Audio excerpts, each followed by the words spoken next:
Hello guys, this video is part 4 of real numbers. पिछले parts में हमने lemma के ऊपर बेस्ड क्वेश्चन किए हैं और एल्गोरिथम से, यूक्लिड एल्गोरिथम से एचसीएफ को कैसे फाइंड आउट करते हैं वो सीखा था। आज इस वीडियो में हम एचसीएफ को फाइंड आउट करने के नए मेथड्स पर डिस्कस करेंगे, उन पर फोकस करेंगे और एलसीएम और एचसीएफ के बीच में क्या रिलेशन होता है और क्या डिफरेंसेस होते हैं, इनको बहुत ही बेहतरीन तरीके से समझेंगे। और इस तरीके से समझेंगे कि आपको लाइफ में कभी, फ्यूचर में कभी एलसीएम और एचसीएफ को लेकर कोई डाउट नहीं रहेगा।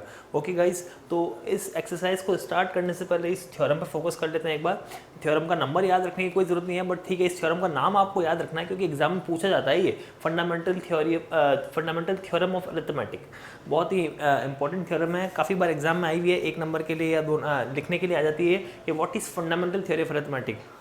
ओके गाइस, तो इसका स्टेटमेंट पढ़ लेते हैं एक बार। Every number can be expressed as product of primes and this factorization is unique. और कुछ ब्रैकेट में एक्स्ट्रा एडिशनल इन्फॉर्मेशन है। देखिए, इस एग्जांपल की हेल्प से इसको समझते हैं कि अच्छा, एवरी नंबर से ज़्यादा सही ये रहेगा कि आप यहाँ पे लिखें every composite number can be expressed as product of primes. Prime से मतलब है आपका वही प्राइम नंबर्स है। ओके, तो आप ये जो प्राइम फैक्टराइजेशन आज तक पढ़ते आए ये वही चीज़ है, बट इसको क्या है कि स्टेटमेंट की फॉर्म में अपन पढ़ते हैं तो कुछ अलग लगता है। देखो, प्राइम फैक्टराइजेशन वापस से एक बार देख लेते हैं। लेट सपोज कोई एक नंबर लेते हैं 300। लेट सपोज 300 अगर अपन लेते हैं और इसके प्राइम फैक्टराइजेशन करते हैं। अब प्राइम फैक्टराइजेशन से मतलब है आपको यहाँ पे सिर्फ और सिर्फ प्राइम नंबर्स का यूज़ करना है गाइस। क्या होता है ना, कभी कभी कुछ बच्चे यहाँ पे प्राइम नंबर्स की जगह अपने मन मर्जी है जो नंबर यूज़ कर लेते हैं। 10 यूज़ कर लेंगे, 8 यूज़ कर लेंगे, 9 यूज़ कर लेंगे। अब उनको पता ही नहीं है 9, 10, 8 ये सारे प्राइम नंबर थोड़ी है। आपको यहाँ पे सिर्फ प्राइम नंबर्स का यूज़ करना है। ओके गाइस, तो यहाँ पे अपन लेट सपोज क्या 2 ही लेंगे। 2 से स्टार्ट जब करेंगे अपन तो यहाँ पर आएगा 150 और फिर ये अगेन 2 से जाएगा 275, 3 2 ज़ा 5 ज़ा और अगेन 5। तो 300 कैन बी रिटन एज 2 × 2 × 3 × 5 × 5। अब देखो क्या होता है ना, ये आपके क्वेश्चन एक्सरसाइज 1.2 में भी ऐसे क्वेश्चंस मिलता है और एग्जाम में भी आपको ऐसे कभी कभी क्वेश्चन मिल जाएंगे कि आपको एक नंबर दे देंगे और बोल देंगे write down the prime factorisation of this number. तो आपको इस फॉर्मेट में ही लिखना है। आपको इस फॉर्मेट में लिख के फिर इसमें कन्वर्ट करके ऐसे लिखना है आपको। और ऐसे लिखने के बाद ये देखो, ये एग्जैक्ट फॉर्मेट नहीं है, आपको इसको थोड़ा सा कन्वर्ट करना पड़ेगा। अगर आपके 2, 3 या 4 बार आएगा तो उसको आपको ऐसे लिखेंगे पावर्स में कन्वर्ट करके। तो 2 टाइम्स आ रहा है तो 2 to the power 2, 3 जो है वो सिंगल टाइम है, 5 जो है वो 2 टाइम्स है तो 5 to the power 2। अगर ये 3 टाइम्स होता है तो 5 to the power 3 हो जाता। तो 300 can be written as 2 to the power 2, 3 to the power 1 and 5 to the power 2। तो ये इसका प्राइम फैक्टराइजेशन हो गया। ओके गाइस, तो अब देखो क्या बोलता है स्टेटमेंट बोलता है अगर आप कोई भी एक कंपोजिट नंबर लेते हो तो आप उसको प्राइम नंबर्स की प्रोडक्ट की फॉर्म में एक्सप्रेस कर सकते हैं, प्राइम नंबर के प्रोडक्ट के फॉर्म में। तो वैसे ही मैंने क्या, कोई भी एक रैंडम नंबर ले लिया, मैंने रैंडम कंपोजिट नंबर लिया, तो आप खुद देख सकते हैं यहाँ पे इस रैंडम कंपोजिट नंबर को मैं किस तरह से एक्सप्रेस कर रहा हूँ, प्राइम नंबर्स के प्रोडक्ट की फॉर्म में। प्राइम नंबर्स के प्रोडक्ट की फॉर्म में इसको अपन आराम से इजीली एक्सप्रेस कर पा रहे हैं। आप कोई भी और भी नंबर ले लीजिए। लेट सपोज एक और एग्जांपल ले लेते हैं क्योंकि एलसीएम और एचसीएफ में भी अपन को नंबर चाहिए, तो अपन एक रैंडम कंपोजिट नंबर ले लेते हैं और देखते हैं फिर उसका क्या निकलता है। जैसे लेट सपोज मैं एक नंबर लेता हूँ 630 का जब आप प्राइम फैक्टराइजेशन करेंगे तो आप देखो असेंडिंग ऑर्डर में ही चलिए। अगर असेंडिंग ऑर्डर में सबसे पहले आप चेक कर लीजिए अगर 2 से जा रहा है नहीं जा रहा है, और फिर नहीं तो फिर 3 से अगर ये डिवाइड हो रहा नहीं हो रहा है, और डिवाइड हो रहा है नहीं हो रहा है वो आपको डिविजिबिलिटी रूल से पता चलता है। और डिविजिबिलिटी रूल शायद मैंने डिस्कस किया और नहीं भी डिस्कस किया तो बहुत ईजी आपको आने चाहिए।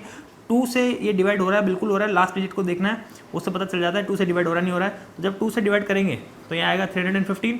अब ये 2 से डिवाइड नहीं हो रहा है तो अब चेक कर लीजिए एक बार 3 से हो रहा है क्या, क्योंकि जब ऑर्डर वाइज लिखते हैं तो कोई दिक्कत नहीं होती है। हालांकि अपन ऊपर नीचे कर सकते हैं, अपन इसको पहले 5 से भी कर सकते हैं, बट मेरे हिसाब से अगर आपको ऑर्डर वाइज चलेंगे तभी ज़्यादा सही रहेगा। तो अब जब इसको 3 से डिवाइड करेंगे तो 3 1 ज़ा, अब यहाँ देखिए ध्यान से देखिए, एक साथ 2 डिजिट ले या सिंगल डिजिट ले या 3 डिजिट ले, फर्स्ट टाइम कोई दिक्कत नहीं होती, बट नेक्स्ट टाइम जब आप यहाँ पे नंबर्स लिखेंगे इस एक डिजिट के बाद जब यहाँ पे आप नंबर लिखना स्टार्ट करेंगे तो आपको यहाँ पे सिर्फ एक डिजिट को देखना है। ये बहुत बड़ी गलती हो जाती है कभी कभी डिवाइड करते टाइम। तो अब देखो यहाँ पे मैं 2 लूँ, 3 लूँ या 1 डिजिट लूँ। जैसे मैंने 1 डिजिट लिया, मैंने सिर्फ 3 को कंसिडर किया तो 3 1 ज़ा 3 गया। अब जब यहाँ पे अगर कंसिडर करेंगे तो आप 15 को एक साथ नहीं ले सकते। आप 15 को या फिर आगे एक और नंबर लिखा तो उनको एक साथ लेकर नहीं चल सकते, आपको सिंगल डिजिट को टैकल करना पड़ेगा। और अगर डिवाइड नहीं होता है या फिर वो नंबर इससे छोटा होता है तो डिवाइड टूटेगा और यहाँ पर 0 आएगा, जो कि इस केस में हो रहा है। तो क्या होता है ना, कभी कभी बच्चे डिवाइड भी गलत कर देते हैं, 10th में आ गए मतलब और डिवाइड गलत कर रहे हैं, हाँ, तो कोई दिक्कत नहीं है, अपन सीखेंगे, चीज़ों को सीखेंगे, कैसे सही करना है वो भी सीखेंगे। जब आप 3 को डिवाइड करेंगे तो 3 1 3, अब यहाँ पे 3 को 1 से जब डिवाइड करेंगे तो 1 इससे छोटा है, ये डिवाइड होगा नहीं, तो अपन 15 को एक साथ कंसिडर करेंगे, 1 और 5 को एक साथ कंसिडर करेंगे, बट ठीक है, जब 1 से नहीं हुआ तो यहाँ पे डिवाइड टूटा है तो 0 आएगा। तो जो अब आप 15 को एक साथ कंसिडर करेंगे तो 3 5 से जाएगा, तो यहाँ पे एट लास्ट 105 आएगा।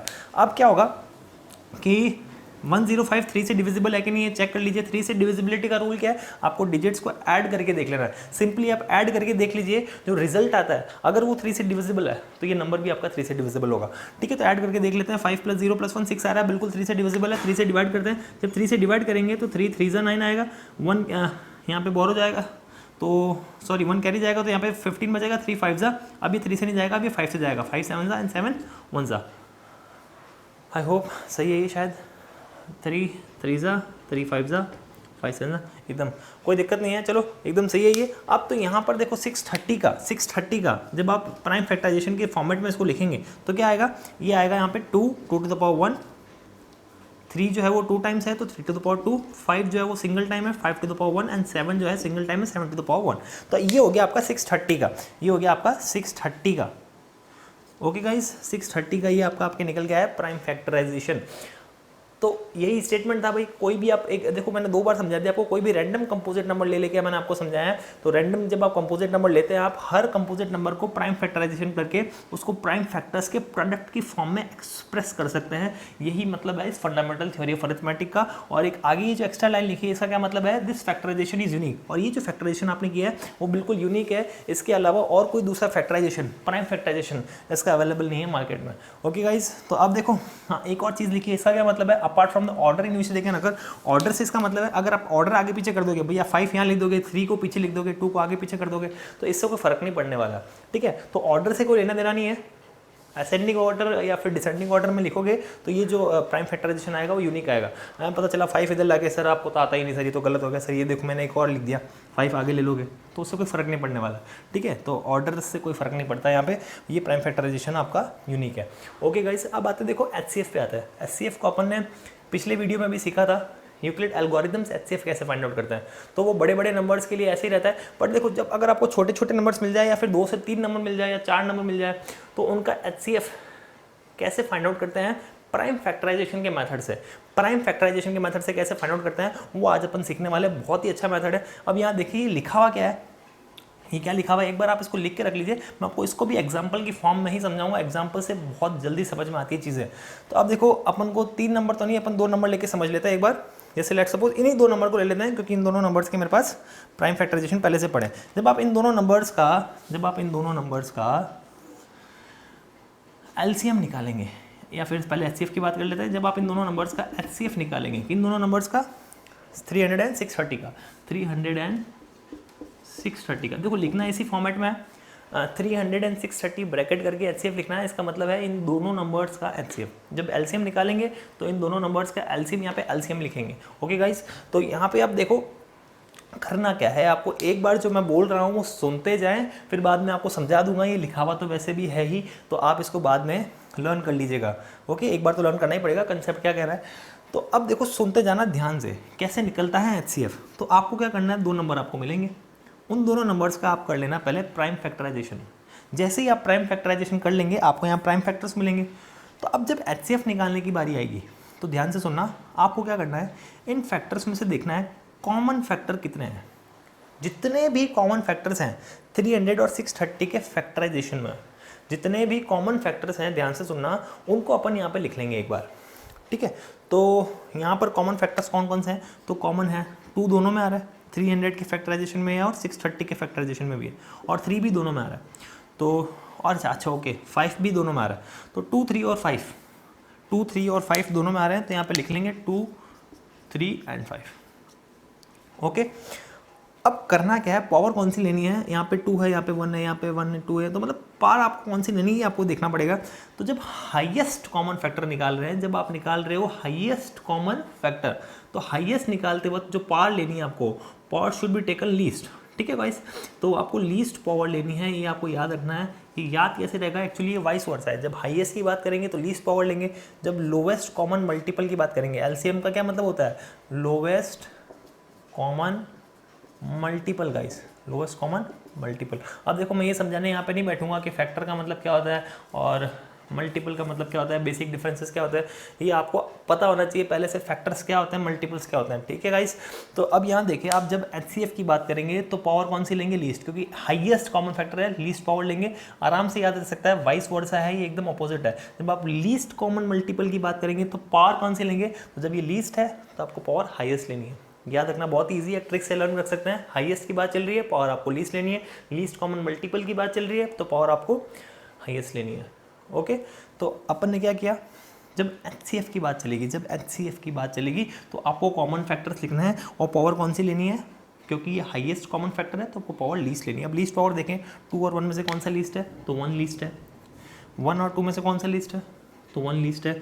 और इसमें से भी कौन सा लीस्ट है, तो इसकी पावर में ये लीस्ट है तो ये 1 आएगा यहाँ पे। ओके गाइस, तो कॉमन फैक्टर्स लिख लिए हैं मैंने और उनकी लीस्ट पावर अगर आप ले लोगे तो यहाँ से ये जो नंबर निकल के आएगा 2 to the power 1 is 2, 3 to the power 1 is 3, 5 to the power 1 is 5, तो इनकी पावर्स को सॉल्व कर लेंगे। ओके गाइस, तो 2 into 3 into 5, फाइनली आपको जो आंसर आएगा वो आएगा 30। तो कहने का मतलब है कि इन दोनों नंबर्स का जो हाईएस्ट कॉमन फैक्टर है वो आपका 30 है। ठीक है, कितना ईजी है देखो। अब नेक्स्ट नंबर अपन यही 2 नंबर लेते हैं, इन्हीं 2 नंबर का अपन एलसीएम भी कैलकुलेट करके देख लेते हैं एक बार। इन्हीं 2 नंबर का एलसीएम कैसे कैलकुलेट करेंगे, जब एलसीएम की बारी आएगी। जब एचसीएफ की बारी आई थी मैंने सिर्फ और सिर्फ कॉमन फैक्टर्स को लिखा था, कॉमन फैक्टर्स लिखकर उनकी लीस्ट पावर ली थी। वाइस वर्सा है, ध्यान रखना, हाईएस्ट है, हाईएस्ट नहीं लेना है, लीस्ट पावर लेनी है। जब लीस्ट कॉमन मल्टीपल की बारी आएगी तो इन दोनों के सारे फैक्टर्स लिखने हैं। डिफरेंस देख रहे हो, इनमें सिर्फ कॉमन फैक्टर्स लिखे थे, इनमें जितने भी फैक्टर्स इन्वॉल्व है सारे आपको लिखना है। और क्योंकि ये लिस्ट कॉमन मल्टीपल है तो पावर आपको हाईएस्ट लेनी है। अब यहाँ पर देखिए सारे मल्टीपल इन्वॉल्व जितने भी सारे लेने हैं, 2 3 5, 2 3 5 इसमें भी है और 7 एक एक्स्ट्रा है जो सिर्फ इसमें है, इसमें नहीं है। तो अपन को सारे लिख लेना है, अपन को 2 भी लिख लेना है, अपन को 3 भी लिख लेना है, 5 भी लिख लेना है और 7 भी लिख लेना है। अब देखो पावर कौन सी आएगी, तो आपको यहाँ पे हाईएस्ट पावर लेनी है। ठीक है गाइस, तो यहाँ पे देखिए आप 2 की हाईएस्ट पावर कौन सी है, 2 की हाईएस्ट पावर 2 है। 3 की हाईएस्ट पावर कौन सी है, 3 की हाईएस्ट पावर 2 है। 5 की हाईएस्ट पावर भी 2 है और 7 तो इकलौता है, क्योंकि 7 तो सिर्फ इसमें अवेलेबल है, इसमें तो है ही भी नहीं। ठीक है, तो यहाँ पर आपको जब हाईएस्ट पावर लेनी है तो आपको हाईएस्ट पावर किसकी लेनी है ये भी ध्यान रखिए। आपने सारे फैक्टर्स लिखने हैं, आपके इन दोनों नंबर्स के जितने भी फैक्टर्स इन्वॉल्व हैं इसमें, सारे फैक्टर। अगर लेट सपोज यहाँ पे 11 होता, जो यहाँ पे नहीं होता सिर्फ यहाँ होता, तो मैं 11 को भी लिखता। अगर यहाँ पर 11 होता तो यहाँ पर नहीं है 11, फिर भी मैं 11 को लिखता। देखो मैंने 7 को लिखा है क्योंकि वो वहाँ पर अवेलेबल भी नहीं है, तब भी आपको लिखना है। तो मतलब जितने भी फैक्टर्स इन्वॉल्व हैं आपको सारे लिख के और फिर क्या करना है, हाईएस्ट पावर लेनी है, इन दोनों में कंपेयर करना है और देखना है हाईएस्ट पावर किसकी है, वो आपको पावर यहाँ पर लिखनी है। और यहाँ पर क्या करना है, हाईएस्ट है तो आपको लोवेस्ट पावर को यहाँ पर लिखना है, बट सिर्फ कॉमन फैक्टर्स लेना है, सिर्फ और सिर्फ कॉमन फैक्टर्स लेना है। ये ध्यान रखना आप, इसमें सिर्फ कॉमन फैक्टर्स आते हैं और इसमें ईच एंड एवरी फैक्टर आएगा, each and every factor, her factor involve होगा। और पावर का तो याद रखने का इजी ट्रिक है, हाईएस्ट कॉमन फैक्टर में आपको लोवेस्ट लेनी है, लोवेस्ट कॉमन मल्टीपल में आपको हाईएस्ट पावर लेनी है। अब देखो यही चीज़ मैंने यहाँ पर भी लिख रखी है, आपको इजीली याद रह जाएगा। जब आप एचसीएफ निकाल रहे हैं तो आपको क्या करना है, प्रोडक्ट लेना है स्मॉलेस्ट पावर्स का। देखो आप देख सकते हैं एचसीएफ के केस में, एचसीएफ के केस में आपको प्रोडक्ट लेना है स्मॉलेस्ट पावर का ऑफ ईच कॉमन। ये बहुत ही इंपॉर्टेंट है ये वर्ड कॉमन। आपको सिर्फ कॉमन प्राइम फैक्टर्स लेना है और उन कॉमन प्राइम फैक्टर्स के स्मॉलेस्ट पावर का प्रोडक्ट लिखना है। ठीक है, अब यहाँ पर ऐसा नहीं है, यहाँ पर क्या है, each and every prime factor, जितने प्राइम फैक्टर्स इन्वॉल्व है ईच एंड एवरी, सारे प्राइम नंबर लिख के आपको उनकी क्या करनी है, ग्रेटेस्ट पावर के प्रोडक्ट को लिखना है, ग्रेटेस्ट पावर के प्रोडक्ट को लिखना है। किसमें ग्रेटेस्ट, किसमें लिखना है, जब लोवेस्ट कॉमन मल्टीपल की बात कर रहे हैं। ओके गाइस, और स्मॉलेस्ट पावर किसमें लेनी है, स्मॉलेस्ट पावर या लीस्ट पावर बोलते हैं, वो किसमें लेनी है, जब हाईएस्ट कॉमन फैक्टर की बात चल रही है। तो ये वाइस वर्सा है, highest common, smallest power, lowest common, greatest power. तो अपन इसको एक बार कैलकुलेट कर लेते हैं। 2 to the power 2 ये 4 बन गया, 3 to the power 2 ये 9 बन गया, 5 to the power 2 25 and this is 7। तो अब देखो ये मल्टीप्लिकेशन है तो बहुत ही थोड़ा सा मुश्किल पड़ जाएगा, बट अगर आप इसको ट्रिक के साथ करें, 25 को पहले 4 के साथ मल्टीप्लाई करें, क्योंकि 25 4 जा 100 बन जाता है और 100 को मल्टीप्लाई करना बहुत आसान है। ठीक है गाइस, तो 9 7 ये हो गया 63, 63 इंटू 100 हो गया 6300। तो एट द एंड अपन को एलसीएम जो है इन दोनों नंबर्स का मिलता है 6300 और एचसीएफ जो है वो इन दोनों नंबर्स का मिलता है अपन को 30। अब देखो एक और चीज़ है, अगर आपको प्राइम फैक्टराइजेशन करने के लिए बोले आप इजीली कर पाओगे, आपको वो एचसीएफ निकालने के लिए बोले आप सीख गए हो, आप इजीली कर लोगे, एलसीएम निकालने के लिए बोलेगा आप इजीली कर लोगे। अब एक और चीज़ मैंने यहाँ पर लिखा है, the relation between HCF and LCM of two positive integers. इसको भी देख लेते हैं ये फॉर्मूला कैसे आया। इस फॉर्मूले का मैं थोड़ा सा आपको प्रूफ दे देता हूँ, इसको अपन प्रैक्टिकली अप्लाई करके देखते हैं। ये इसका कहने का मतलब है, जब भी आप दो नंबर्स, कोई भी दो पॉजिटिव इंटीजर्स ले लो ए और बी, उन दो नंबर्स का जब आप एलसीएम निकालते हो और उन दो नंबर्स का जब आप एचसीएफ निकालते हो, समझ में आ रहा है, जब उन दो नंबर्स का एलसीएम निकालते हो मतलब इसका मतलब है LCM of these two numbers, इसका मतलब है HCF of these two numbers. तो उन दो नंबर का एचसीएफ निकालते हो, उन दोनों का लेते हो आप प्रोडक्ट, उन दोनों का जब आप लेते हो प्रोडक्ट, तो ये जो प्रोडक्ट होता है वो उन दो इंडिविजुअल नंबर्स का जिनका आपने एचसीएफ और एलसीएम निकाला है उनके प्रोडक्ट के इक्वल होता है। ये आपने 8 में भी पढ़ते हो शायद, जब आप दो नंबर्स का एलसीएम निकालते हो और उनका एचसीएफ निकालते हो, तो जो उनका एलसीएम और एचसीएफ का मल्टीप्लिकेशन होता है, जो उनका एलसीएम और एचसीएफ का मल्टीप्लिकेशन होता है वो इन दो नंबर्स के प्रोडक्ट के इक्वल होता है। और इस चीज़ को अपन यहाँ पे देख भी सकते हैं, प्रूव भी कर सकते हैं आराम से। जैसे कि मान लो यहाँ पे एलसीएम जो आया, एलसीएम कितना आया, एलसीएम आया मेरा, एलसीएम आया 6300 और एचसीएफ आया मेरा, एचसीएफ आया 30। ठीक है गाइस, तो इन दोनों का मल्टीप्लिकेशन देखो एक बार कितना आ रहा है। तो एलसीएफ और एलसीएम का मल्टीप्लिकेशन कितना आ रहा है देखते हैं यहाँ पे, एलसीएम इंटू एचसीएफ करें तो वो आपके पास आ रहा है 6300 into 30 and that is equals to 3 3 9 and 6 3 18। ठीक है, 189,000। तो इन दो नंबर्स के एलसीएम और एचसीएफ का मल्टीप्लिकेशन आ रहा है 189,000। अब अपन देख लेते हैं इन दोनों नंबर्स का मल्टीप्लिकेशन कितना आ रहा है, इन दोनों नंबर्स का, इन दोनों नंबर्स, किन दोनों नंबर्स, जिन दोनों नंबर्स का आपने एचसीएफ और एलसीएम निकाला। तो एक नंबर आपका 300 है और एक नंबर है आपका 630। इन दोनों नंबर्स का ही तो आपने एलसीएफ और एचसीएफ निकाला है। इन दोनों का मल्टीप्लिकेशन अगर करें तो ये भी कितना आएगा, आराम से देख सकते हैं आप, ये भी उतना ही आने वाला है भाई, 0 0 0 और 63 इंटू 3 इज़ 189। तो अगेन आप देखो ये प्रूव हो गया है कि दो नंबर्स का जो प्रोडक्ट होता है वो उन दोनों नंबर्स के एलसीएम और एचसीएफ के प्रोडक्ट के इक्वल होता है। तो ये आपका प्रूव हो चुका है कि ये चीज़ होती है इक्वल। तो इसी को मैंने रिलेशन के फॉर्म में लिखा। अभी काम कहाँ आएगा, तो इसके ऊपर बेस्ड आपके क्वेश्चंस आते हैं तो वही काम आने वाला है। तो हर चीज़ आपको क्लियर होनी चाहिए कंसेप्ट के हिसाब से कि एलसीएम कैसे निकलता है, एचसीएफ कैसे निकलता है, फैक्टराइजेशन कैसे होता है, किस फॉर्मेट में उसको लिखना है, ये थ्योरम का क्या सेंस है, इस थ्योरम का स्टेटमेंट आपको याद रखना है, एलसीएम एचसीएफ में रिलेशन क्या होता है ये आपको याद रखना है। तो बहुत सारी चीज़ें आज अपन ने पढ़ी है और बहुत ही बेसिक कॉन्सेप्ट्स को लेकर और बहुत ही बेहतरीन तरीके से पढ़ी है। तो बचे हुए एचसीएफ के ऊपर क्वेश्चंस जो थ्योरेटिकल वाले हैं और जितने भी क्वेश्चन इस एक्सरसाइज के बच गए हैं उसको अपन अगली वीडियो में डिस्कस करेंगे। तो जाने से पहले इस वीडियो को लाइक करना ना भूलें और अपने फ्रेंड्स के साथ इसको शेयर करें। Thanks for watching.